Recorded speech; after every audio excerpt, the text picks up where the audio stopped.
Hello, I am Kedjan Willis, and today we will be discussing managing brand reputation, navigating crises, and managing PR on a budget. But I have a special guest. In a digital world dominated by algorithms, analytics, and noise, how do you build a reputation that actually lasts? Today, we are getting answers from a true industry blueprint. Dr. Eric Winkfield is a PR Week 40 under 40 honoree, a vice president and group manager at M Booth, and a trailblazer in corporate reputation and cultural strategy. Known for his philosophy of putting genuine relationships back at the heart of PR, he bridges the gap between massive agency execution and the practical needs of everyday creators and businesses. I am so excited to dive into this masterclass conversation on building trust, surviving crises, and commanding attention. Dr. Wheatfield, thank you so much for being here today with me, and welcome to the Influencer Revive.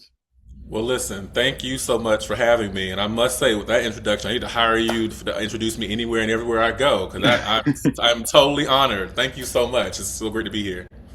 Yes, so thank you. I would like to jump into our first question.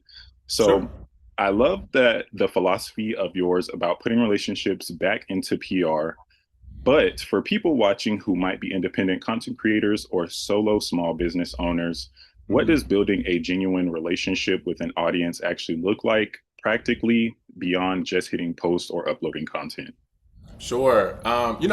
People often underestimate the value of what genuine relationships bring, but also investing in what they are and what they could be does for the life and the success of campaigns, right? And so most people think reputation management or PR starts when something goes wrong. But when the reality of it is, it starts well before that, right? And so a strong reputation is built through my belief is consistent deposits, right? Are you showing up consistently? Are you delivering on your promise? Other words, are you meaning what you say? Are you following through with your word? Are you being transparent? And are you investing in those relationships? People think that it's always people who often get it wrong always thinks about what can I get out of the other party, whether it is a consumer, whether it is a boss, whether it is a friend, you name it, right? But the true relationships are truly investments and deposits over time, where yes, you might get things from, but you actually spend more time figuring out how do you feed the relationships as well. And demonstrating values through action, right? And so it's one thing to have a set of values, whether personal values, a brand or organizational values. It's a difference by making sure those values are represented through the actions and the decisions you make, and how people receive and experiences that as well. And so, when I work with leaders or executives or brands, we don't wait for what goes wrong to tell a story. In fact, when they call me in, the first question I really ask for or look into is kind of doing an assessment of how trust and where trust has been built and curated over time. Yes, and I think that's very important because you can't want to get something out of somebody without pouring into them. Hmm. And building a reputation is very important and trusting that your audience will support you as well. Okay, great. So, transitioning, I would like to say that makes so much sense because it lays the groundwork for trust. Mhm. And look, we know that the massive corporations have huge crisis teams and cushions to absorb terrible PR. But for Mhm. the little guy, how can a creator or small brand intentionally build up their reputation bank account with their Mhm. community so that if they do inevitably slip up, their audience actually gives them the benefit of the doubt instead of just canceling them? Yeah. Um, it goes back to some of the same principles, right? One, knowing your audience and building relationships with your audiences, right? And so engagement means more than from a small business or a creator standpoint. It's more than just what you put out there. It's a lot about what you give and also how you listen, right? A lot of people miss out on the true value, the true opportunity of listening Mhm. to what people said, what people are saying, and how people are processing and things going forward, but also how you're being received. Another piece is, we're people, right? And my pastor says this something all the time. People are going to people all the time, right? Mhm. And so you are a person. So admit when you're gonna make mistakes. Admit it early, right? Own up to it. Don't try to like sugarcoat it. Just be really authentic and true. But beyond admitting where you made mistakes, show what you've learned from the mistake and show how you're applying what you've learned wrong into how you're gonna fix it in the longer term as well. Show your process. I think for more smaller business and creators, you have the ability to be more nimble and less polished and outcomes. And frankly, that's something I'm even telling some big corporations and brands that I'm advising as well, is that, consumers and people today are not really caring about the big, well-crafted messages or videos. They want to see a more of an unpolished and more authentic stance or person come up and show up for the brand. And then going back to what I was talking about earlier is really just want to build relationships beyond the transactions, right? And so try to approach your conversations, your reputation, not about what you can get from people, but also what you can give to people. And you will find that when you do find yourself in a pinch, you will have some equity built along the line, that you will get support or help from places and spaces you probably didn't realize you needed it from. But you were so intentional and so generous in how you thought and engaged people that it comes back in full circle in a really intentional way. Yes, and I appreciate that because I recently posted a blog and it was all about like data-driven strategies to revive your brand reputation. Mhm. And I touched on being authentic and how if you're authentic, even though you did have a slip up, then your audience will see that you're actually trying and understanding that what you did was wrong and incorporating new ways to attack what you have been doing. So Absolutely. I would love to stay on the topic of slipping up because things move fast online. When a Mhm. creator's comment section suddenly turns toxic or a piece of content faces immediate, like heavy backlash, what is the very first step they need to take before they give in to the urge to type out an immediate apology? Yeah, that's a great question. One of the things that, before I answer it, I would like to just give people a word of caution and advice when approaching any type of situation is the realization of that not every crisis deserves a press conference. Not every crisis deserves a response. And one of the biggest mistakes people make is overreacting, right? And that's where you make the one big mistake, so you're overreacting, and next thing you know, it leads to a domino effect of even more mistakes. And so, from one of the a micro crisis I would call is like a negative comment on a social media post, or like if you're an influencer or a creator, you might have posted something and it's getting like some negative attraction or negative feedback, right? And so, but the reality of it is, not every negative comment is a crisis, right? And a real communications framework, if I would give some practical advice, is to really just start with, pausing and asking some really smart questions. Like, one, is this a misunderstanding? Right? Is your point of view or your content being misunderstood by the persons viewing it in their comments?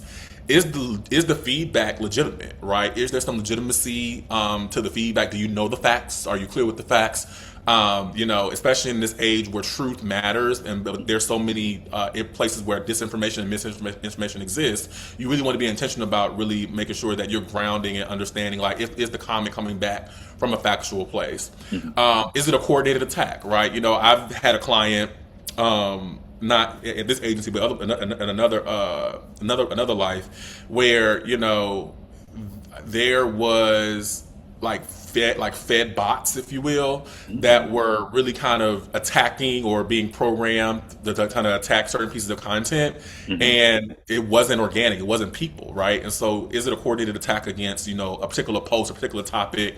And I think nowadays more that's something that creators need to be more vigilant, small business need to be more vigilant about, because certain things are kind of from a an Internet of Things type of perspective being targeted to have negative pushback, not even just not even on the merit, but just by surefire of certain words being typed in to an algorithm.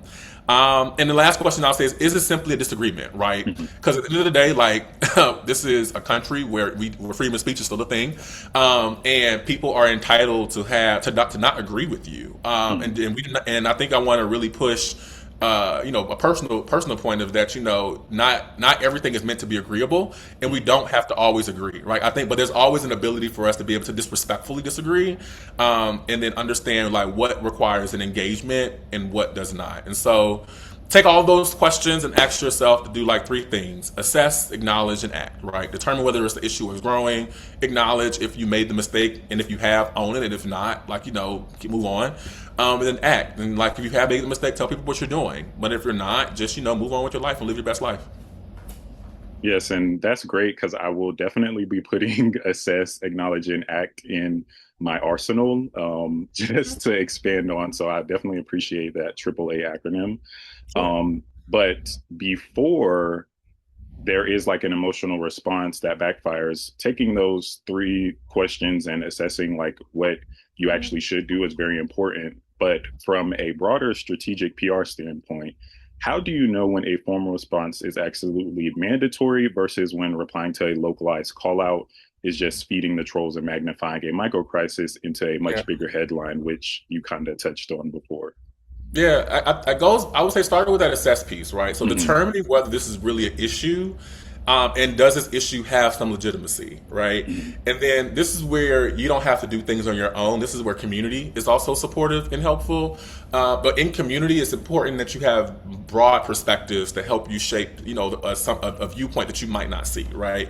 It is really hard to get true perspective in an echo chamber, right? And Hmm. so in your assessment, be really clear, but also really thoughtful about where you're going to get some grounding and some perspectives. Me personally, I typically go to people who have a very different POV than I do, right, or a very different way of looking at things than I do, to make sure that there is something that I'm not seeing, through my own lens, through my own bias, right? Because frankly, we all have some sort of bias, right? And then from that assessment, if I'm wrong, admit that I got it wrong. It's like it's not. I think we've in our inside of the day we have really put such a premium of being right all the time. But again, I go back to one of my earlier statements: we're human. We're gonna not. Sometimes we're gonna get it wrong, but it's important, and I think it shows good character. And demonstrates people can trust you if they can trust you to also acknowledge and say, you know what, I posted this. I thought I was working off of information that I believe was true. I've now learned since then, and the information I have now has actually highlighted the fact that I was wrong. And that's frankly power and ability and true authenticity and frankly trust that is gained when you can bolden up enough and say when you don't get it right. Yes, and I definitely believe taking ownership is important. So I feel like you hit the nail on the head with that one. But let's pivot into something a bit more positive, which is Sure. growth. We are seeing a really fascinating shift right now where small brands are completely abandoning loud traditional advertising. Instead, they're using mystery, minimalism, and cryptic teasers to launch products. From a strategic communication standpoint, why is building pure curiosity working so incredibly well in today's creator economy? Yeah, I think we love with everything being so handed to us. I think we're loving the experience of just discovery, right? And I think that the ability for creators, for small businesses to tap into like that cultural truth that like people still want to do a little work, right? They don't want to do too Mhm. much work, but they want to do just a little bit of work. They just kind of like exercise the muscle of being curious, right? But also I think people are just more curious, Mhm. and that curiosity can truly be fed. And I feel like if more brands and more creators could feed that curiosity, but also that curiosity is actually helpful because it helps us expand the way we think and the way we view the world as well. And so more opportunities where we could expand that palette, we can expand the traditional norms, what we see in mainstream media day to day, and really show up really differently, but also show up very intentionally, authentically to the communities we serve as well. Like, if you're a brand that is based in, I don't know, like here, I'm based in Chicago, Illinois. So a Chicago, Mhm. Illinois brand may show up very different than a brand where I'm originally from, which is Miami, Florida, may show up, right? And depending on where you're from in Miami, Florida, you want to have a very different geography of how something might resonate depending on the community that you're in. Mhm. And so I think being intentional about who you're trying to target and what their experiences are, what their expectations are, and then crafting something that feels connected and not co-opted is important as well. Yes, and that actually reminded me of the Backrooms movie that recently came out.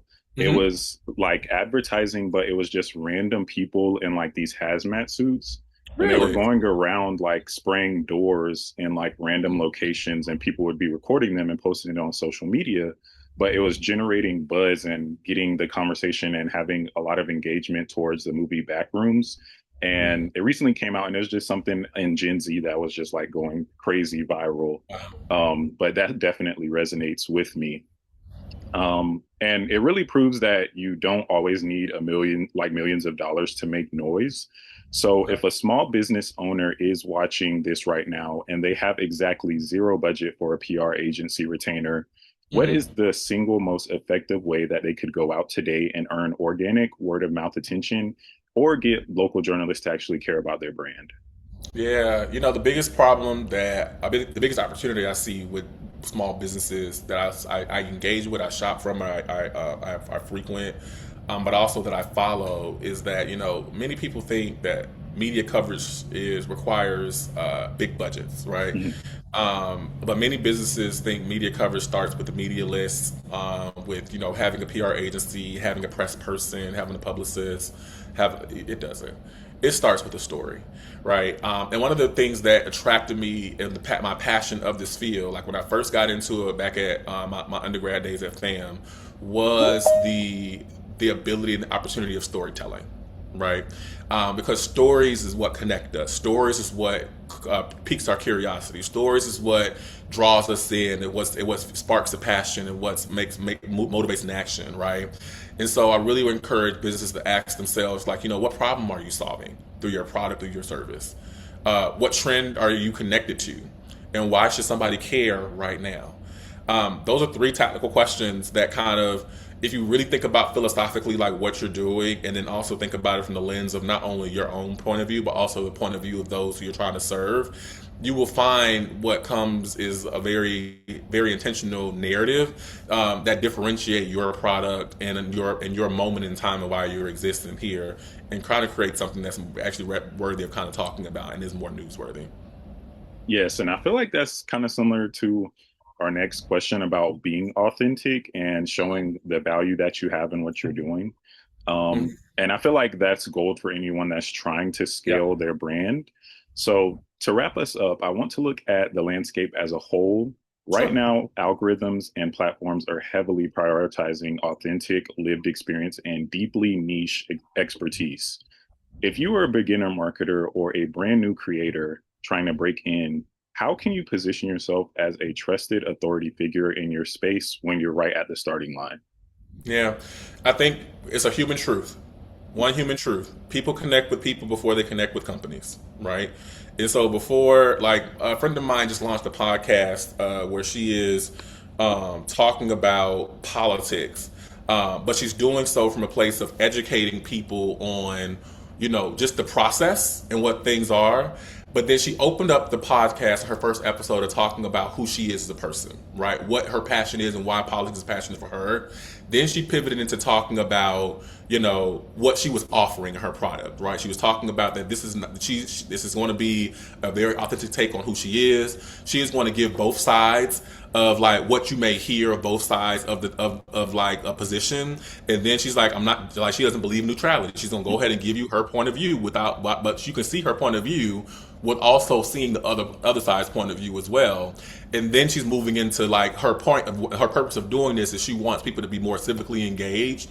And frankly, before you can be civically engaged, you have to be civically aware. And awareness often is the first step before anything else. And so it was just that piece, and like how it was such a human experience, then how she even built the story and built the narrative that somebody like, now mind you, I am into politics to a certain degree, but I saw this like as like other members of my family who may not be at all like could like listen to this and get something out of it, and eventually might get engaged, right? And so but one thing is she's dealing with a human truth of people think that politics is so jumbled and complex, and what she's doing is just demystifying that, right? That is a very human truth that she's addressing. And so what is the human truth that you can address within the service that you're offering, right? Because we're moving away from all this polished corporate perfectionism that has been the day, and I actually feel like small businesses and smaller creators have more of an opportunity to own and move this space as well, because consumers want a few things. And from the research that I'm seeing and how we're navigating the work that I do, authenticity, personality, transparency.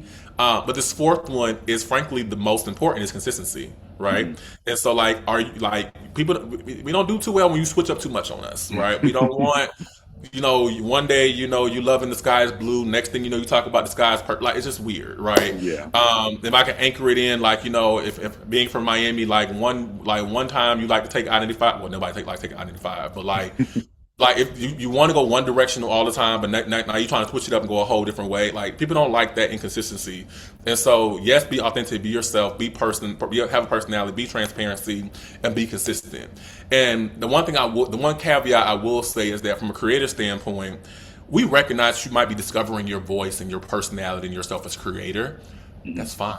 Just going back to the authenticity piece, take us on that journey, right? There are several creators where I followed them like years ago, and they are not the same person that I followed back 4 or 5 or 6 years ago when I first started them. They have a totally different expression of themselves, how they engage, lifestyles, but they took us on that journey with them, so we didn't have the whiplash about like, oh, you're doing this now, you're doing X, Y, Z now. We kind of grew up with them, if you will. Yes, and that definitely is very important because me being on social media since like middle school, I've seen so many creators evolve, and it's just so exciting to see because I feel like it's kind of iconic. And one thing recently in the news has been Emma Chamberlain. I'm unsure if you know of her as a creator. She used to be making literal like mukbangs in high school in her car in like 2019. And then fast forward to this year, she's literally on the carpet at the Met Gala, and everybody online was just basically saying how they were so excited to see her evolution. And that makes you like feel more proud and like you actually connected with this creator and just Yeah. understanding that like they came so far. Yeah. But But human truth. We yeah. love we love we love a come up story. Like, we love a journey. We love to see where somebody started and then where they are, and like, let's see where they started, recognize that they may have struggled to get where they are, and then appreciate for where they are, right? And Mhm. oftentimes, especially on like social media content, we call it the highlight reel, right? People Yeah. always see the highlight reel. They don't see like what took place to get into the highlight reel, right? And even if you do that, you have an opportunity to kind of go back and have conversations about like what it took to get there. Because at the end of the day, this might be the optimist in me. Mhm. People want to celebrate wins because it helps them believe and opens up the opportunity they can do the same thing, right? So the more we can share, the more we could be more vulnerable. But I don't want people to over analyze or like overshare for the sake of oversharing. Like, Yeah. have some perspective, especially if you're a brand or you're a creator. Have some strategy behind it, but don't over strategize it that people can't see the authenticity in it as well. Yes, and I definitely appreciate your words, Sure. and just taking the time out to come and talk to us and the community that I am building over here at the Influencer Revive. I do want to mention that Eric definitely is a true leader in the industry, and I remember him coming back to our alma mater, Florida A&M University, the School of Journalism and Graphic Communication, where we had grads are back. And I believe this was 2019 and my first time actually seeing Eric. And I just remember that moment because after that I connected and he's definitely been very supportive. And yes, I appreciate everything that you have done. And thank you for joining us today.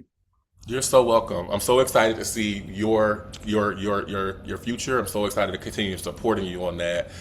You're already done great things. You're doing great things, and the best is just yet to come. So congratulations in advance, and it's my pleasure and honor to support you along the way. Yes. Thank you so much. Sure.